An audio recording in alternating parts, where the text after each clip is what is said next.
Sebelumnya, perkenalkan kami dari kelompok 5 yang beranggotakan saya Naila Putri Anaya, saya Nasra Jilati, saya Nora Safira Ahnaf, saya Naila Dwi Farid, dan juga ada satu orang anggota kelompok kami yang berhalangan hadir, yaitu Muhammad Ifan. Nah, pada kesempatan kali ini, kelompok kami akan memaparkan atau menjelaskan materi seputar aktivitas manusia yang menyebabkan pemanasan global. Oke, tonton sampai akhir ya.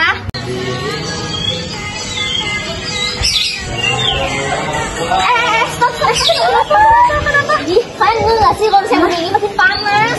Iya, panas ini panas banget. Tuh kan, makanya kalian harus aware sama hal-hal kayak gini daripada tiktokan. Nah guys, kira-kira kenapa ya bumi ini bisa makin panas? Kenapa tuh?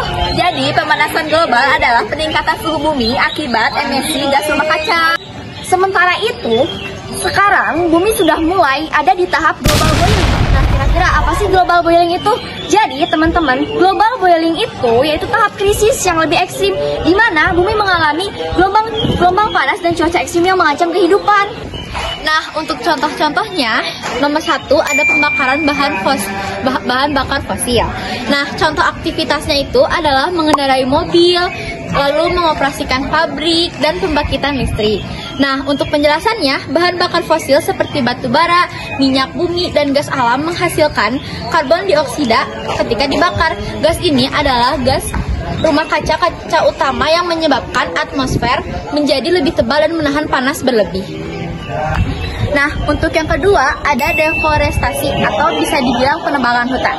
Contoh aktivitasnya pembukaan lahan untuk perkebunan, kelapa sawit, pertanian, dan pemukiman. Lalu untuk penjelasannya, pohon menyerap CO2 untuk fotosintesis saat pohon ditebang dan dibakar atau dibiarkan membusuk. Karbon yang tersimpan dilepas kembali ke atmosfer. Akibatnya kadar CO2 meningkat dan kemampuan bumi untuk menyerapnya berkurang. Nah, teman-teman, nomor 3 ada pertanian dan peternakan. Contoh aktivitasnya yaitu peternakan sapi atau kambing dan juga penanaman padi di sawah. Nah, hewan ternak, terutama sapi, menghasilkan metana atau CH4 melalui proses pencernaan. Sawah yang tergenang juga menghasilkan metana. Selain itu, pupuk dinitrogen menghasilkan dinitrogen oksida atau N2O. Kedua gas ini lebih kuat menahan panas dibanding CO2. Yang keempat, ada kegiatan industri. Yang pertama, ada produksi semen, logam, plastik, dan bahan kimia. Industri menghasilkan gas rumah kaca dari proses produksi dan penggunaan energi. Beberapa industri juga menghasilkan gas berbahaya seperti HFC atau hidrofluorokarbon yang sangat kuat sebagai gas rumah kaca.